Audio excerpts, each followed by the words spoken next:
Gente, por que essa britadeira essa hora?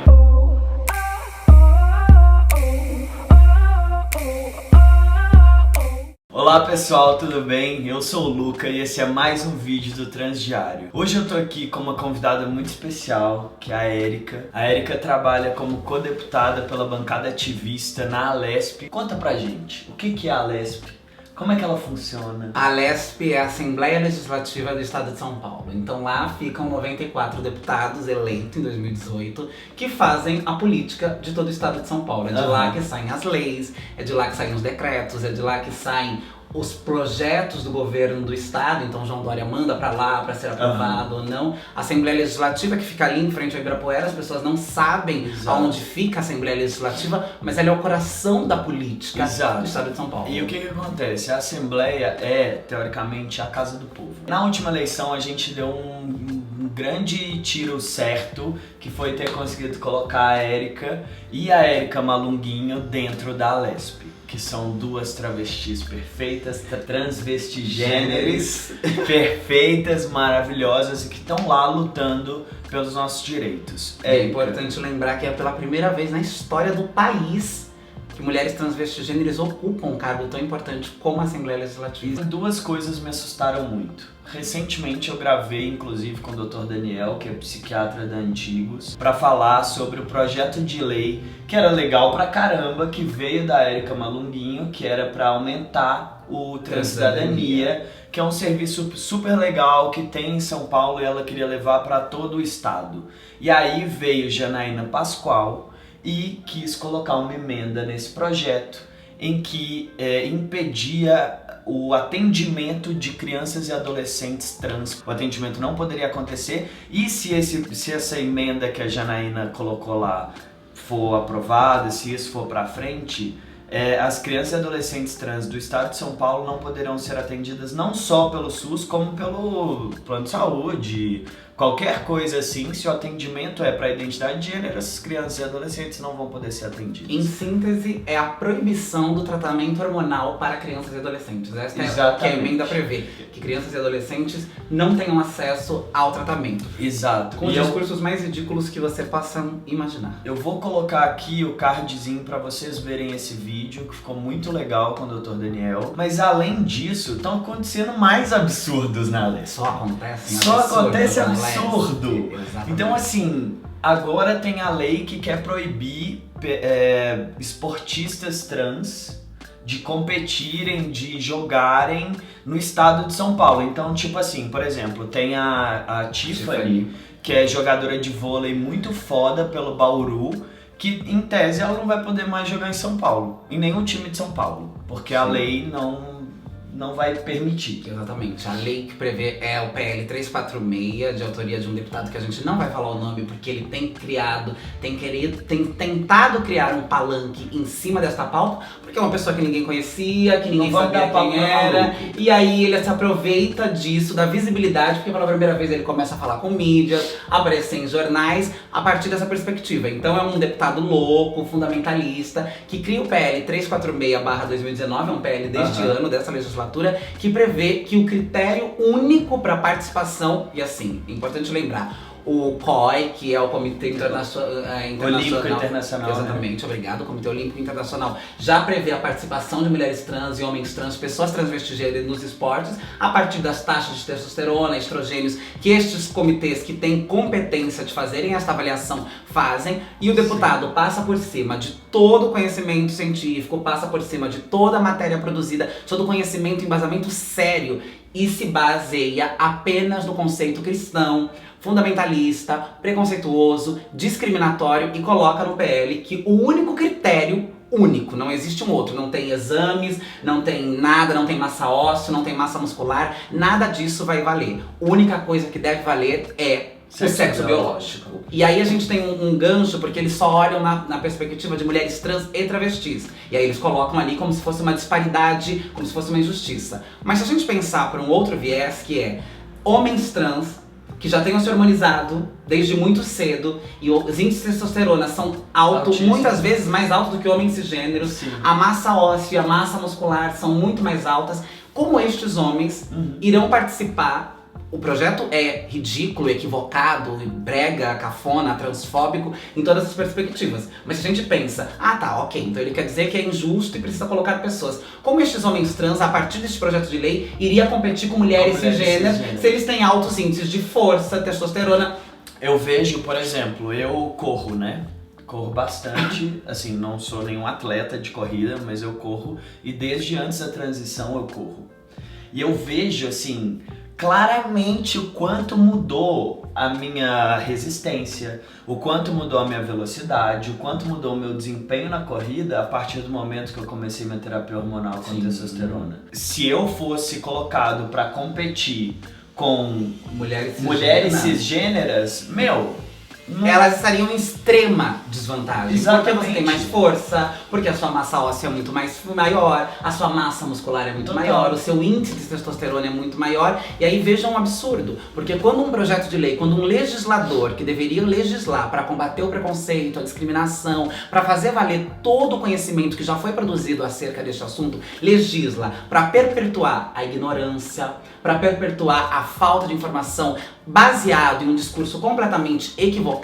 E que não faz sentido, né, Erika? Porque assim, o que acontece? Como a Erika já falou, o Comitê Internacional Olímpico já se pronunciou internacional, sobre isso. nacional. A gente conseguiu que vários CA, centros acadêmicos de cursos de educação física, das principais universidades de São Paulo, Unicamp, UFSCar, USP, assinassem uma nota informando que aqui este PL vai na contramão de todo o conhecimento científico produzido acerca deste assunto. Então não é uma questão de achismo, nós queremos que as pessoas transvestigêneras possam estar no esporte porque nós achamos que isso é importante. Não, não é achismo. É ciência, Total. São dados. Endocrinologistas, educadores físicos, médicos, todo mundo já disse, olha, o critério biológico não pode ser exclusivo, porque existe uma série de outros fatores que possibilitam as pessoas de competirem, não é só sexo biológico. O COI não proíbe a participação de atletas trans. Prevê apenas que seja feito um tratamento hormonal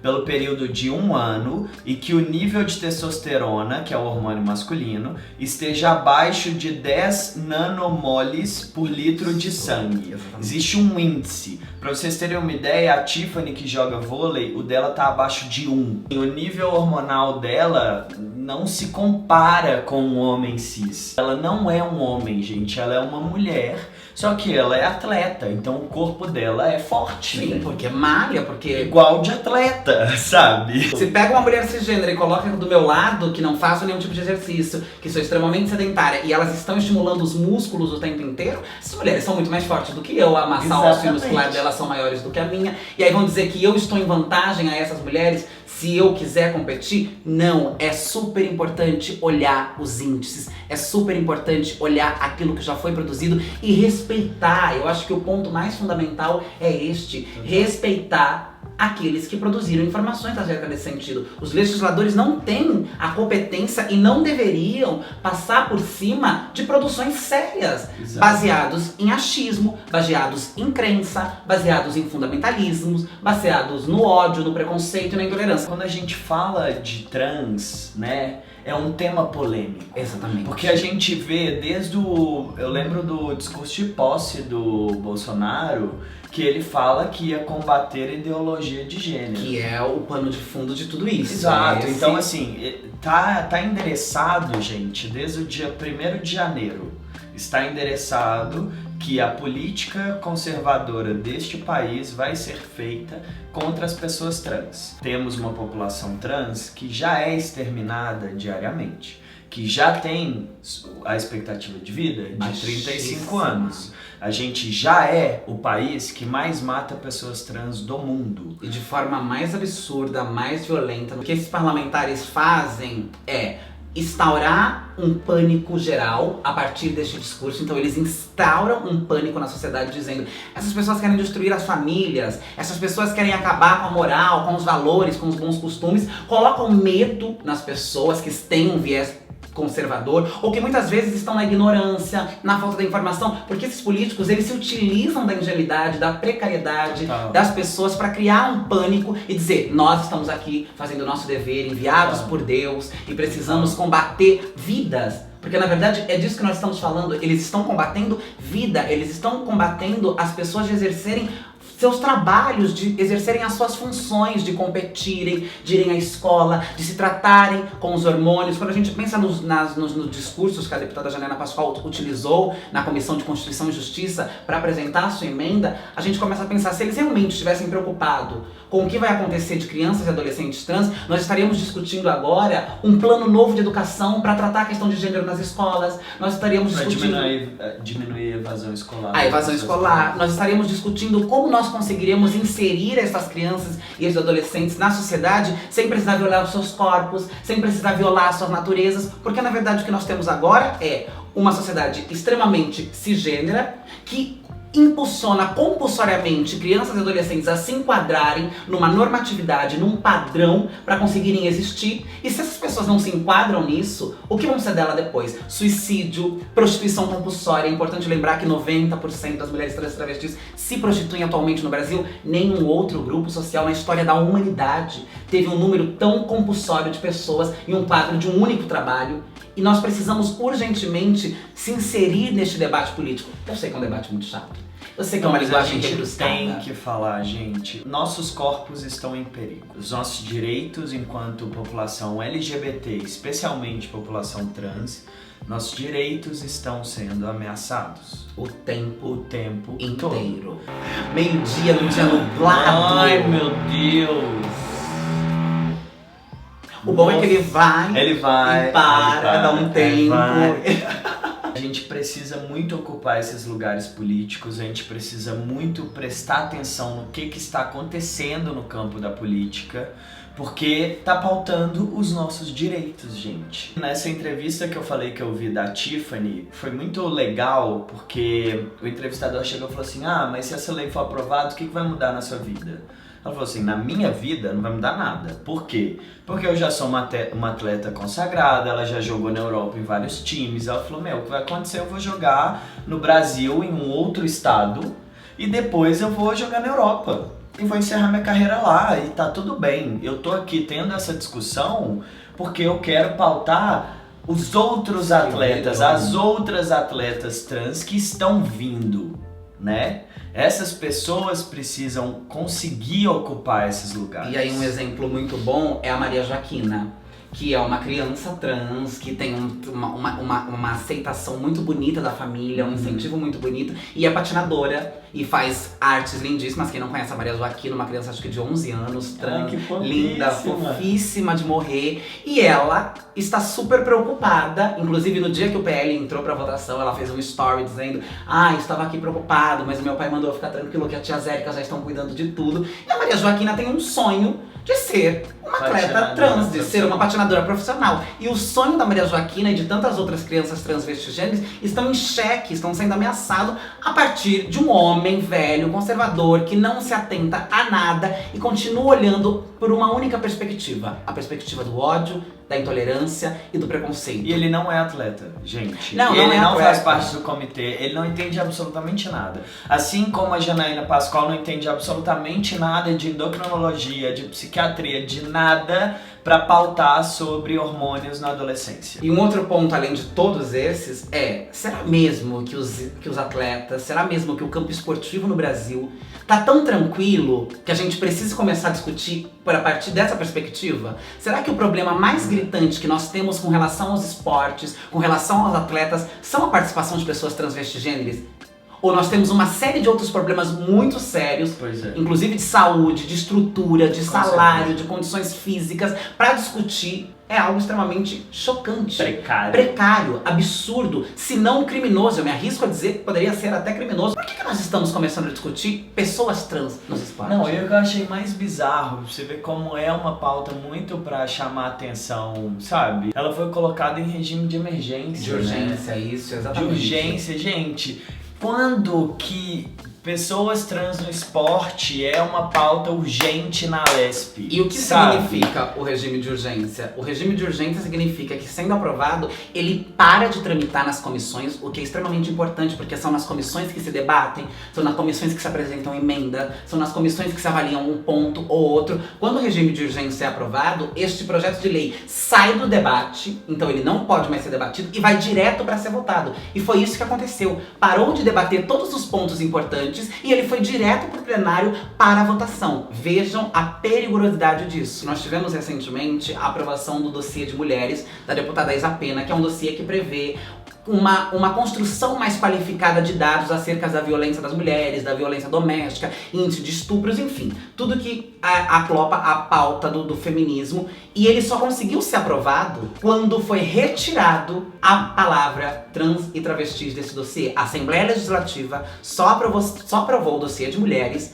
quando retirou que esses dados seriam produzidos a partir de mulheres trans e travestis. Então o dossiê de mulheres que foi aprovado agora no estado de São Paulo não vai coletar informações e dados acerca da violência que mulheres trans e travestis sofrem. Vejam o grau de ódio, de transfobia, de violência e de vulnerabilidade. Porque quando a gente não consegue produzir dados, quando a gente não consegue saber quantas mulheres trans fizeram seus boletins de ocorrência, quantas mulheres trans são violadas domesticamente, quantas mulheres trans são estupradas, quantas mulheres trans são assassinadas, porque até mesmo estes números a gente só tem a partir de ONGs, instituições não governamentais que produzem esses dados, então a gente perde muita coisa.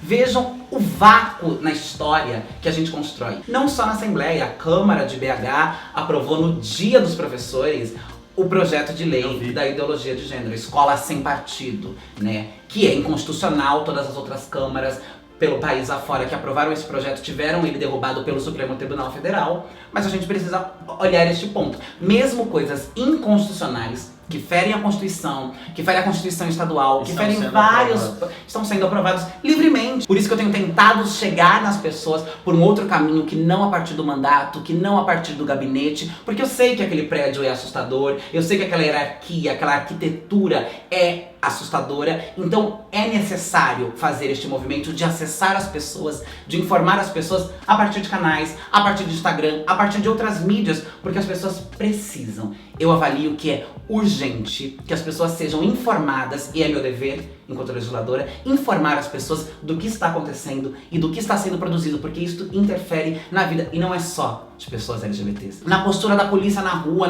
em tudo. É uma pauta que vai se respingar em todos os lugares. Eles escolheram chutar cachorro morto pra chamar atenção, sabe? Sim. Porque a gente já vive numa extrema marginalidade, cara.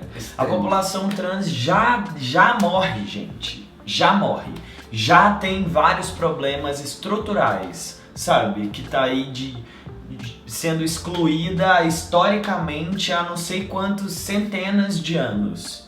E aí escolher essa pauta porque ela é sensacionalista. Exatamente. Eu tô me sentindo naquele... Sabe aquela altura do Harry Potter que dá tudo errado? Sim.